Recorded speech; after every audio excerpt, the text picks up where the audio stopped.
বাতাচীপুৰত পুতি থোৱা অৱস্থাত উদ্ধাৰ ভালেসংখ্যক অস্ত্ৰ শস্ত্ৰ। বাতাচীপুৰত পুতি থোৱা অৱস্থাত উদ্ধাৰ কৰা হৈছে ভালেসংখ্যক অস্ত্ৰ শস্ত্ৰ। আৰক্ষীৰ অভিযানত বাতাচীপুৰৰ বিলাসীগুৰিৰ পৰা উদ্ধাৰ কৰা হয় এই অস্ত্ৰ শস্ত্ৰসমূহ। দেশৰ স্বাধীনতা দিৱস উদযাপনৰ প্ৰাক্ষণত উদ্ধাৰ হোৱা অস্ত্ৰ শস্ত্ৰসমূহৰ ভিতৰত আছে 5টা চীনত আৰু 5টা দেশত নিৰ্মিত মুঠ 10টা গ্ৰেনেড, 5টা ডিটেনেটৰ, এটা ৰিভলভাৰ আৰু এটা অট'মেটিক পিষ্টল।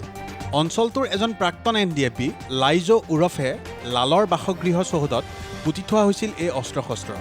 এয়া এনডিএফবিৰ অস্ত্ৰ শস্ত্ৰ আছিল বুলি প্ৰকাশ কৰিছে শোণিতপুৰ আৰক্ষীয়ে। আৰক্ষীয়ে লাভ কৰা গোপন সূত্ৰৰ তথ্যৰ ভিত্তিত ঢেকীয়াজুলি আৰক্ষী থানাৰ অন্তৰ্গত অঞ্চলটোত চলিছিল এই অভিযান। ঘটনা সন্দৰ্ভত আৰক্ষীৰ তদন্ত অব্যাহত আছে। এইটো আমাৰ SP মহোদয়ৰ এটা চিক্ৰেট ইনফৰমেশ্যন আছিলে। তেখেতৰ নিৰ্দেশ মৰ্মে আমি বাতাচীপুৰ এৰিয়াৰ বিলাসীগুৰি এৰিয়াত এটা পূৰ্বতে যিটো NDFB আছিলে লাল বুলি, তাৰ এটা মানে পৰিত্যক্ত মানে পাণ তামোলৰ বাৰী, সেই বাৰীত মাটিত পুতি থোৱা অৱস্থাত আমি ইনফৰমেশ্যন মতে তাত মাটি খান্দি কিনে এইখিনি বস্তু উদ্ধাৰ কৰা হৈছে। কি কি পাইছা? আমি 5টা আপোনাৰ চাইনিজ মেড হেণ্ড গ্ৰেনেড, 5টা ইণ্ডিয়ান হেণ্ড গ্ৰেনেড, 5টা ডেটনেটৰ আৰু 2টা পিষ্টল পাইছোঁ।